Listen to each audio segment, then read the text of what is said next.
خب اومدیم راستای ازمیقان. آبی به به زلال عالی.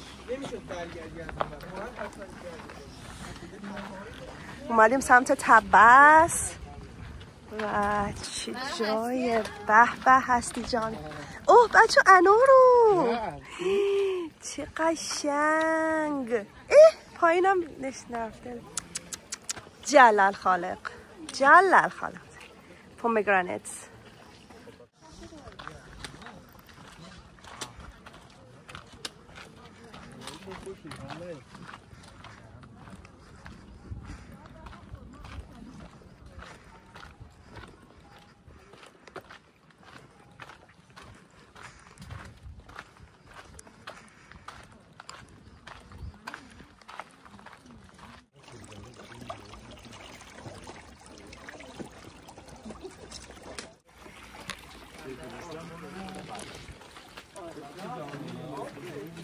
بچه این میوه ها رو ببینین. لعنتی از انار و اون فکرم نارنج و نخل و فوق‌العاده است این روستاه. Look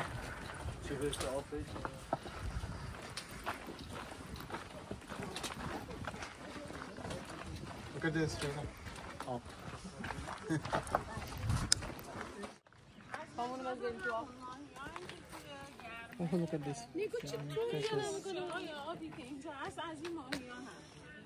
این ماهی ها یه نوع از نوع کپور ماهی ها که بیشتر از این رشد نمی کنن. همینقدر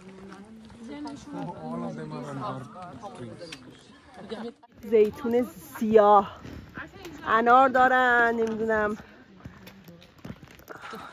چه میدونم زیتون دارن.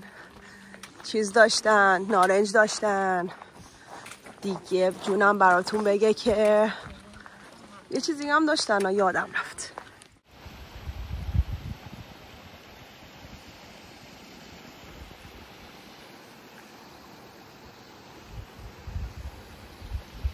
فرسایش های زمین شناسیه.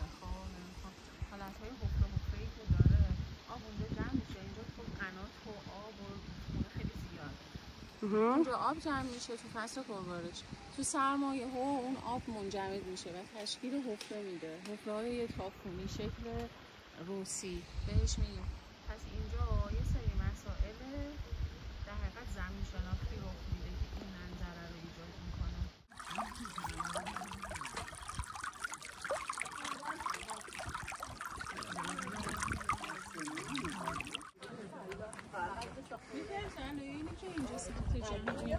چه انجیر هم دارن و خیلی اصلا همه چی دارن اینجا آقا. ببین بلوبری هم دارن. نه بلوبری اینجا رو ببین. حالا لیدر تورمون صحبت میکنه من میذارم ببینم داره دمدش. اصلیش اینه که تبس بین بیابونه. دور تا دورش بیابونه.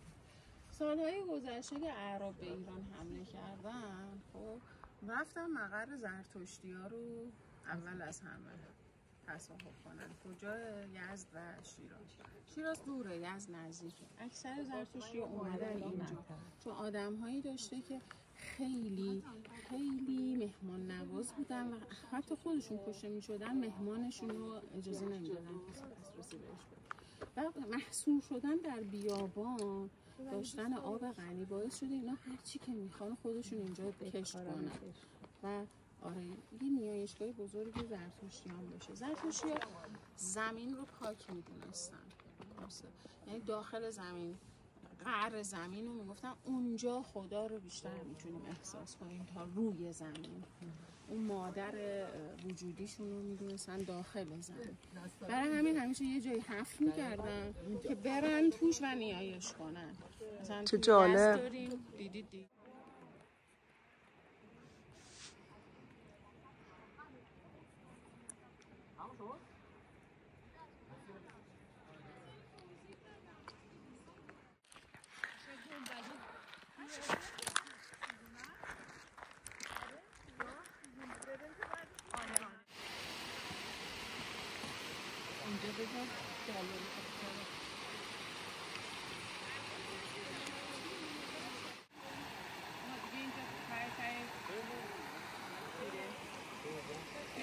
بچه ها اینا میبینید تخت عروسه. بعد اینجا اونایی که محلی هن فکر میکنن که یعنی اعتقاد داشتن که اگر که بخت یه دختری باز نشده ازدواج نکرده از یه سنی میآوردنش اینجا همومش میکردن بختش باز میشد. بچه ها حالا لیدر تورمون میگه که به صورت علمی یعنی چین؟ به صورت علمی این سنگ ها در اثر فرسایش های آبی دائما در معرض آب قرار گرفتن، رنگشون سفیدتر از اطراف سنگ های اطرافه. یه مقایسه کن، ببر بالا این برا نگاه کن، میبینی که خیلی روشنه. چون روشنی و سفیدی و همه جا به لباس عروس تشبیه میکنن، این سنگو گفتن تخت عروس.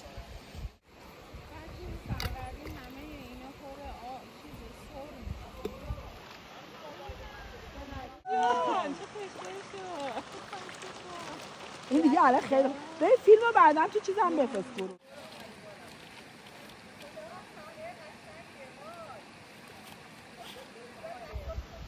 بیاید عکس دست جمعی بگیریم. See how they're jumping.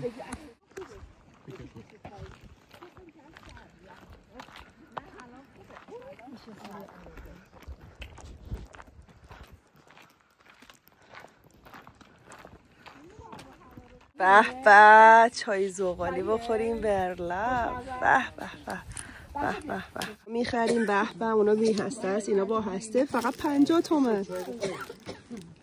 بچه 2 تا لواشک گرفتیم با یه دونه قرقورت گوسفندی لعنتی، خیلی خوشمزه است. به به شیره خرما، دیت مولاسز.